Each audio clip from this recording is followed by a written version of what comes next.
In the day's other headlines, President Trump will fire several members of his National Security Council, according to People Familiar. The firings involve at least 3 unnamed senior NSC officials and several other lower-ranking aides. National Security Advisor Mike Waltz is not among them. The dismissals come after Trump met in the Oval Office yesterday with conservative activist and conspiracy theorist Laura Loomer. She reportedly brought a list of staff she deemed insufficiently loyal to the Trump agenda and urged the president to remove them. The president on Air Force One today denied Loomer had anything to do with the ousters. She is a very strong person, and I saw her yesterday for a little while. She makes recommendations of things and people, and sometimes I listen to those recommendations like I do with everybody. I listen to everybody, and then I make a decision. Also tonight, the Pentagon's acting inspector general says he will review Defense Secretary Pete Hegseth's use of the Signal messaging app. He'll look to determine whether Hegseth and other defense officials complied with DoD policies and procedures when they used the app to discuss attack plans against Houthi militants in Yemen. The Senate has confirmed Dr. Mehmet Oz to lead the Centers for Medicare and Medicaid Services after a vote along party lines. The agency he's stepping into provides health insurance to more than half of all Americans through Medicare, Medicaid, and the Obamacare exchanges. He'll oversee annual spending of more than $2.5 trillion. Dr. Oz, a former surgeon, TV personality, and Senate candidate, sidestepped questions in his confirmation hearing about whether he would cut Medicaid to accommodate Republican plans to cut spending. President Trump has been adamant he will not do so. A string of violent storms across the Midwest and South has killed at least 6 people, and there's more weather on the way. Oh my God, oh my God. Somebody is losing everything right now. Tornadoes tore across Arkansas yesterday, some of them with flashes of bright light as they ripped through power lines. This morning, in places like Indiana, the damage was in full view. Trees crashed through roofs and splayed across front yards. Elsewhere, like in southeast Michigan, lingering floodwaters left cars partly submerged. The National Weather Service says more than 40 million Americans from Texas to Ohio could see catastrophic, potentially historic flash floods through the weekend. Some areas could see well over a foot of rain.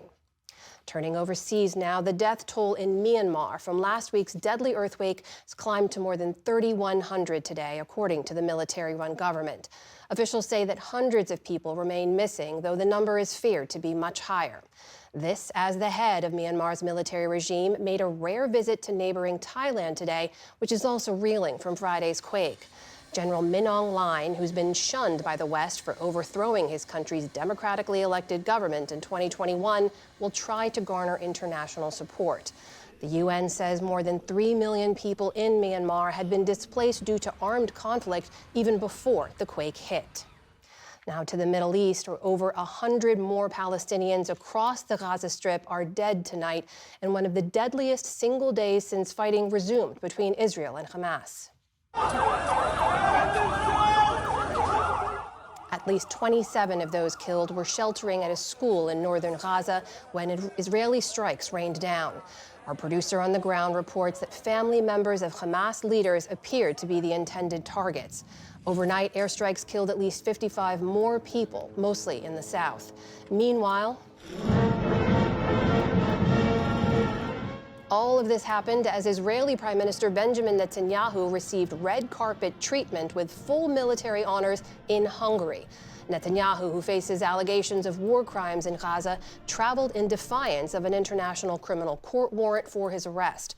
Hungary's Prime Minister Viktor Orban says his country, once a party to the ICC, will no longer recognize it. He called it a political tool, and the court criticized the move.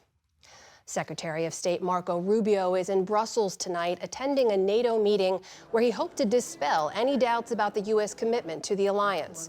Before meeting with other foreign ministers, he stood alongside Secretary General Mark Rutte and was crystal clear about NATO, despite criticism and mixed signals from President Trump. The United States is as active in NATO as it has ever been. And some of this hysteria and hyperbole that I see in the global media and some domestic media in the United States about NATO is unwarranted. President Trump's made clear he supports NATO. We're going to remain in NATO. The meeting comes one day after President Trump announced sweeping new tariffs causing global unease. Trump's desire to reset relations with Russian President Vladimir Putin, as well as his intentions to control Greenland as U.S. territory, have also given many NATO allies pause. Thousands in Lithuania gathered today to send off the bodies of 4 U.S. soldiers who died during a training exercise in the Baltic nation last week. A bugle sounded during the solemn farewell ceremony as 4 hearses carrying the soldiers left the capital of Vilnius before being flown to the United States for burial. The U.S. Army has identified the soldiers. They are Sergeant Troy Knutson Collins, Sergeant Jose Dueñas Jr., Sergeant Edvin Franco, and Private First Class Dante Taitano. 3 of the soldiers were posthumously promoted to the rank of Staff Sergeant. And as they say, good things come in threes. The Women's World Cup is poised to come back to the United States for the 3rd time. The decision isn't yet final, but today FIFA announced that the U.S. is uncontested to host the global tournament in 2031, possibly with Mexico's help, and the U.K. would then host in 2035. Now, the U.S. has hosted before back-to-back tournaments in 1999 and 2003, but this time the competition will look different. Beginning with the 2031 World Cup, the competition will expand from 32 teams to 48 teams. Still to come on the NewsHour, how Taiwan is boosting its defenses against Chinese aggression, and a conservative constitutional lawyer on President Trump's controversial executive actions.